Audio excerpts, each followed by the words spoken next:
పహల్గాం ఉగ్రదాడుల నుంచి కొందరు విశాఖ వాసులు ప్రాణాలతో బయటపడ్డారు. రిటైర్డ్ బ్యాంక్ ఉద్యోగి చంద్రమౌళి మృతితో విషాద ఛాయలు మిగిలాయి. ఉగ్రవాదులు చుట్టుముట్టి కళ్ల ముందే కనికరం లేకుండా కాల్చి పారేశారని ప్రత్యక్ష సాక్షులు చెబుతున్నారు. పహల్గాం దాడుల గురించి ప్రత్యక్ష సాక్షులు ఏం చెబుతున్నారో మా ప్రతినిధి చిరంజీవి మరింత సమాచారం అందిస్తారు. అక్కడ మీరంతా కూడా విశాఖ నుండి ఎప్పుడు అక్కడికి వెళ్ళడం జరిగింది? ఈలోగా అనుకోని ప్రమాదం అక్కడ చోటు చేసింది. అక్కడ పరిస్థితులు ఎలా ఉన్నాయి సార్? 18వ తారీఖున ఇక్కడి నుంచి బయలుదేరి శ్రీనగర్ వెళ్ళామండి. అక్కడ లోకల్గా గుల్మార్గు, సోనామార్గు, శ్రీనగర్ అన్ని చూసుకుని పహల్గామ్కి మొన్న వెళ్ళామండి. అక్కడ యాక్చువల్గా పరిస్థితులు అయితే బాగున్నాయి, వాతావరణం బాగుంది, అన్ని చూసిన దృశ్యాలు బాగున్నాయి. పహల్గామ్లోనే అంతటా సెక్యూరిటీ కూడా చాలా వరకు అంతా బాగుందండి. ఈ పహల్గామ్లోనే ఆ మీద కొండ మీదన ఇక్కడ సెక్యూరిటీ లేదండి. దానివల్ల ఈ ఘటన జరిగిందని మేము అనుకుంటున్నామండి. మేము ఆ పహల్గామ్లో మీదకి ఎక్కడానికి 1.5-2 కిలోమీటర్స్ మీదకి ఎక్కాలి. కేవలం గుర్రాల మీదనే వెళ్ళాలి.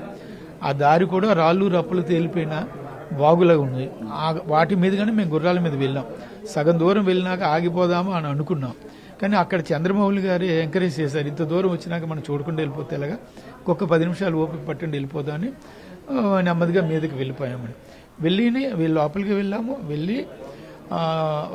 వెళ్ళగానే ప్రక్కన చిన్న చిన్న రెస్టారెంట్లో షాప్స్ ఉంటే తిందాం అనుకున్నాం. లేదు, ఈలో జస్ట్ టాయిలెట్స్కి వెళ్ళి వద్దామని చెప్పి ఒక 100-150 మీటర్ దూరంలో టాయిలెట్స్ ఉంటే అక్కడికి వెళ్ళామండి. మేము 6 వెళ్ళాము. టాయిలెట్స్కి మౌలి గారు ముందు టాయిలెట్కి వెళ్ళారు, ఇంకా 2-3 వెళ్ళారు, బయటకు వచ్చారు. అంతే ఇంతలో మాకు దూరం నుంచి ఏవో గన్ షాట్స్లో వినబడి ఏదో బర్డ్స్న దేన్నో ఎవరో హంటింగ్ చేస్తున్నారు అనుకున్నాం. ఆ తర్వాత మళ్ళీ 3-4 షాట్లు వినబడి ఆడవాళ్ళ అరుపులు వినబడ్డాయి అక్కడ ఆ ప్రాంతం నుంచి.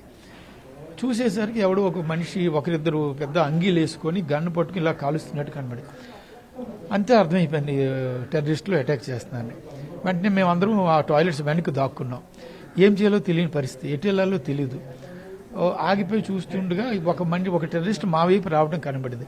అమ్మాయి అంటే ఇక్కడ ఉంటే ప్రమాదం అని చెప్పి వెనక వైపు పరిగెత్తి, చుట్టూ ఫెన్సింగ్ ఉంది, ఫెన్సింగ్ కింద నుంచి దూరి అందరము బయటకు వచ్చాం. ఆ ఫెన్సింగ్ కింద దూరినాక బాగా వస్తే అక్కడ వాగు ఉంది, వాగు దాటి మళ్ళీ కొండబాలు వైపు వెళ్ళిపోయి చెట్ల వైపు వెళ్ళిపోయాం. ఆఖరిలో నా భార్య ఆఖరిని ఉంది. ఆ మౌలి గారే, చంద్రమౌళి గారు నా భార్యని లాగి ఫెన్సింగ్ కింద లాగి బయటికి తీసుకొచ్చారు. అప్పుడు వీళ్ళిద్దరూ ఇంకొక ఆమె కలిపి 3 పరిగెత్తుకుంటూ వచ్చేసి చెట్లు దాటుకు వచ్చేసారండి. నేను వెనక్కి తిరిగి చూసేసరికి వీళ్ళకి అతి సమీపంలో టెర్రరిస్ట్ కనబడ్డాడండి. నా భార్యను కనబడుతున్నారు, చంద్రమౌళి గారు కనబడలేదు. వాడు ఇలాగ 3-4 షాట్స్ పేల్చినట్టు నేను చూశాను టెర్రరిస్ట్ని. ఎవరికి షూట్ చేశాడు, ఏం చేశాడో నాకు కనబడలేదు.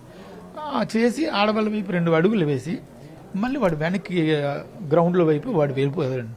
ఆ తర్వాత సౌండ్లు వింటూనే ఉన్నాం, గన్ షాట్స్ వినబడుతూనే ఉన్నాయి, లోపల నుంచి అరుపులు వినబడుతూనే ఉన్నాయి. ఇంకా నెమ్మదిగా కిందకి రండి నేను సైకిల్ చేసి కిందకి దిగుతున్నాం కొద్దిగా. వీళ్ళు పాపం కాళ్ళు ఆడటం లేదు, మేము రాలేకపోతున్నాం ఆడవాళ్ళు అంటున్నారు. ఆయన భార్య కూడా అక్కడే ఉన్నారు, అంటే కొద్ది దూరంలో ఉన్నారు.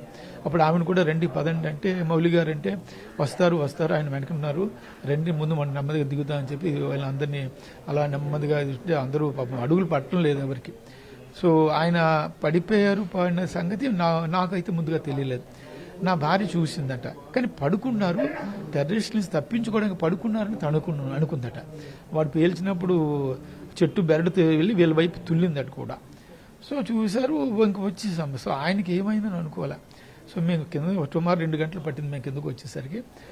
వస్తుంటే కింద నుంచి కొంత దూరంలో 1/2 గంట డిస్టెన్స్లో పోలీసులు మాకు ఎదురుగా వచ్చారు. అంతవరకు మీద ఎవరు పోలీసులు లేరు. చిన్నపిల్లలు కూడా సైతం ఉన్నారు, వాళ్ళంతా కూడా భయాందోళన గురైన సిచ్యువేషన్ కనిపిస్తుంది.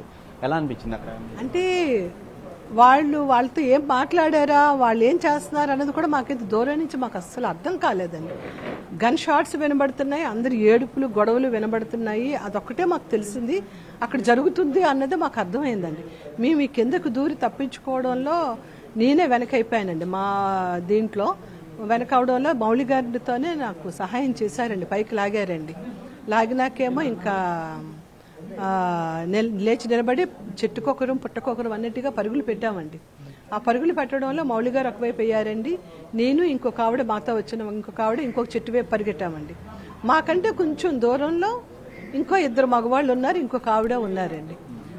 మాకు మౌలి గారికి 10 అడుగులు దూరమేనండి. మొత్తం 5 బయటపడగా చంద్రమౌళి అక్కడ చనిపోవడం జరిగింది. ఈ ఘటన అయితే ప్రస్తుతం వాళ్ళ కుటుంబ సభ్యులు అయితే మాత్రం విషాద ఛాయలు నెలకొన్నాయని చెప్పుకోవాలి. కెమెరామెన్ రవితో చిరంజీవి ఎన్టీవీ విశాఖ నుంచి.